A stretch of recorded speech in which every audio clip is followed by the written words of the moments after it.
we have another premium development beside Broadfield and De La Salle University Canlubang campus. And what's exciting about it, this developer delivered so many premium projects located in Metro Manila.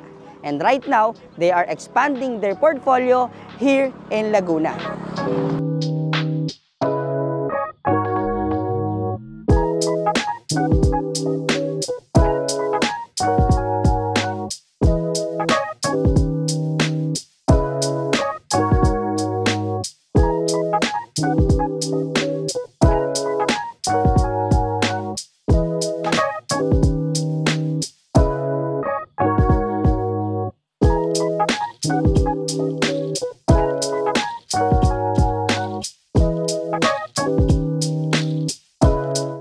Kapag sinabi nating Metro Santa Rosa Development, unang pumapasok sa isip natin is Nuvali, which we all know the largest development of Ayala here in the country. Then sumunod yung South Forbes, which is developed by Catayland, Greenfield City, Santa Elena, and Eton City by Lusiotan Group. And right now, we're here on the newest development here, which is Federal Land. Yes, the same developer in Metro Manila, they are now expanding their development here in Laguna, which I will show you later. And before we discuss this new development of Federal Land here in Laguna, let me show you how Federal Land delivered their development to their investors and clients. If you stayed in Grand Hyatt Manila Hotel, they are also the people behind that beautiful project, the Season Residences, the Grand Midori Ortigas, Mikasa, the Estate Makati, Valencia Hills, Peninsula Garden, and many more, which we all know na lahat naman yun a premium development located in a prime location in Metro Manila. They have also development in Cebu, which is Marco Polo Residences and Marco Polo Plaza Cebu. And they own some companies here in the Philippines. Just to familiarize you guys, in case you don't know, they own Metrobank and AXA Life Insurance. They own some retail and commercial facilities just like Mitsukoshi, Blue Bay Walk, and the shops at Grand Central Park. Federal Land already partnered with some big developers, which we all know just like SMDC, Robinson's Land, Oryx, Nomura Real Estate, and Alveo, which we are right now. So this is just an across the development of Alveo, which is Broadfield, an estate of Ayala which has a commercial located in front of De La Salle University Canlubang campus. Right now, we're here at Meadowcrest. Again, this is a master plan development of Federal Land here in Laguna. And as you can see, wala pa yung mga future roads, sobrang accessible na nito. Kung makikita nyo, nandyan yung mga existing road which is Calax, if you're going to some part of Cavite, especially Tagaytay, and going to Mamplasan exit if you're going to Metro Manila. And also, Meadowcrest is 10 minutes away lang from Nuvali, Santa Rosa, Laguna. Magiging accessible pa ito lalo na kapag nagawa na yung mga roads that will give you an access directly papunta sa Calax and Mamplasan and also papuntang Cavite. Yes po, magkakaroon dito ng access road directly via Sugar Road. Ang labas nyo na po is Carmona Checkpoint. So kapag dinerecho mo pa yon, papunta na po yon ng Southwoods. So sobrang accessible niya, and the main purpose of this mga roads na ginawa, especially yung papuntang Carmona, is to give an access from the people from Cavite going here in the Metro Santa Rosa development. So hindi mo na kailangan dumaan dito sa may Santa Rosa Balibago Road. So dito directly pwede ka nang makarating, which is an advantage kung dito nakapwesto yung property mo, is kumbaga para ka nang nasa gitna ng lahat ng mga major roads ngayon at in the future. Meadowcrest is a 48 hectares mixed-use development located here in Laguna. Dito in the future may kita natin yung mga commercial, mga retail outlets, and mga open spaces na pwede natin ma-enjoy. In my experience, kapag may client ako from Manila, no, going here in South, talagang hindi lang location or best deal property yung hinahanap nila. They are also considering mga open spaces which they do not experience in Metro Manila.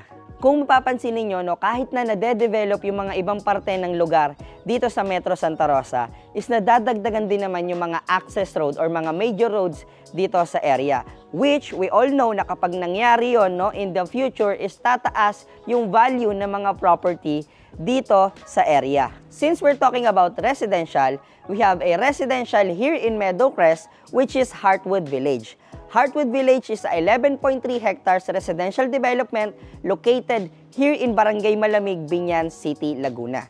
And we all know, Biñan City is a very accessible area going to Alabang and going to Calamba and Batangas area. This is a very exclusive village. It has a total lots only of 186 lots divided into 2 phases, which is phase 1 and phase 2. We also have amenities here, which is the Central Amenity Park. It is a 1.1 hectare amenity complex development.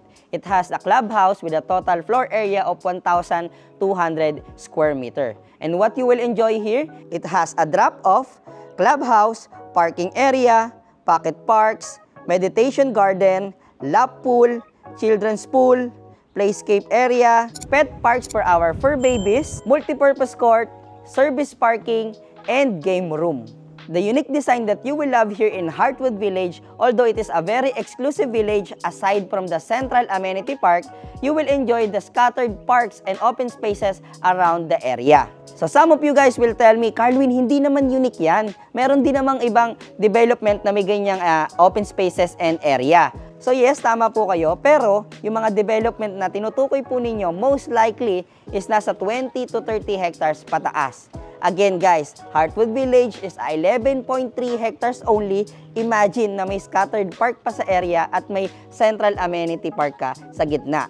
So sobrang liit lang niya. So yung mga scattered park na tinutukoy ko, nangyayari is bawat block is may mga open spaces na pwede ma-enjoy ng inyong buong family. Heartwood Village has a total of 5 blocks. It has a 2 point of entry and exit point. One will lead to Future Road, which is yung papuntang Calax, Mamplasan, and papunta sa Future Road again na may access road going to Carmona, which is Sugar Road. And the next one is yung papunta naman ng Broadfield. So mas malapit ka dito if ihahatid mo yung anak mo papuntang school, specifically here in De La Salle University, Canlubang Campus. The principle of building this Heartwood Village is to encourage community building and relationships. And residents should find the village easy to navigate. That is why bukod sa Central Amenity Park is meron pa tayong mga scattered park and open spaces around the area. So the houses here are very walkable. So yun yung pinopromote nila dito if in case na gusto mo maglakad in the morning with your pets, so wala siyang problema. Kapag gabi, wala kang magiging problema dahil sobrang secured ng village. Sobrang ganda ng idea nung magkaroon siya ng spine road na napakalawak. Dahil ang mga nakikita ko dito dun sa plano, no, yun lang yung magiging busy in the future. Kasi they have 2 entry and exit points. So meaning, yung exclusivity sa area, specifically sa bahay mo, hindi ka dadaanan lagi ng sasakyan. So napakaganda nung ganong area. Kumbaga, na-maintain talaga nila yung exclusivity. And also, nakaabang pa yung mga exit sa mga future roads, which is yung going to Calax and Mamplasan and going to Carmona, which is via Sugar Road. Sa kabilang entry and exit point naman, we lead you again to Broadfield and De La Salle University. So sobrang premium ng development, very secured, and yung having a 2 entry and exit points, very commendable dahil nababawasan yung flow ng sasakyan na dumadaan. To give you an idea guys, lalo na for retirement property, I really preferred talaga yung Santa Rosa Estates. Kung makikita ninyo or nadadaanan niyo yun, nasa tapat lang siya ng Paseo, I really love that village because it has multiple exits, just like this one. So yung unang exit no, ni Santa Rosa Estate is nasa tapat lang ng Paseo. So halos tatawid ka na lang. And also, from there, no, tanaw muna yung Nuvali area. And then sa kabilang exit naman, hindi mo na kailangan dumaan ng stoplight sa may Greenfield. Dahil dire-diretso na siya pag exit mo, going to Calax, going to Mamplasan if you're going to Manila. So sobrang accessible niya. Ganun yung mga preferred ko na property, and nakakatuwa nung iniisip ko siya, mayroon namang ganitong village na halos same offer. Ang kinaganda pa, very premium and very exclusive comparing to Santa Rosa Estate kasi napakalaki ng development na yan at isa pa, sold out na. So dito, parang binibigyan pa tayo ng pagkakataon na magkaroon ng ganong uri ng property kasi in the future, ganun din yung mangyayari dito. So let's discuss some details. Again guys, Heartwood Village is a 11.3 hectares residential development located here in Meadowcrest, which is a township development here in Laguna. And this is a very exclusive village. It has a total lots only of 186 lots, averaging around 16 lots only per hectares. So dito, you can choose around 300 square meter to 500 square meter. Current price right now is 43,500 to 60,000 pesos per square meter depending on the unit that you will choose. Here you can secure a unit for 50,000 pesos per lot. We have two modes of payments here, which is cash and deferred payment. For the deferred payment, we have three payment terms available. So una is yung 10% down payment, and then yung 60% is payable in 36 months, and the remaining 25% is payable through bank or cash. So yung 5% na remaining is payable upon turnover. Another payment term is 20% down payment, 10% is payable in 36 months, and then 65% payable through cash or bank financing. And the 5% remaining is payable upon turnover. And the last is 20% payable in 36 months, and then 75% payable through cash or bank financing. And the remaining 5% is upon turnover. How about the discount? So here we are offering 8% maximum discount for the cash payment, 95% full payment in 30 days, and then 5% remaining is payable upon turnover.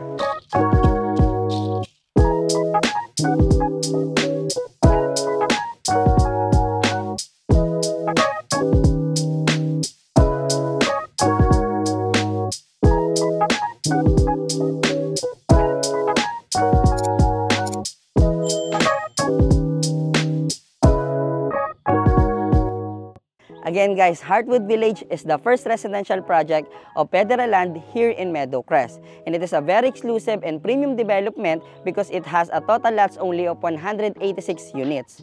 And this is across the development of Broadfield and De La Salle University, Canlubang Campus.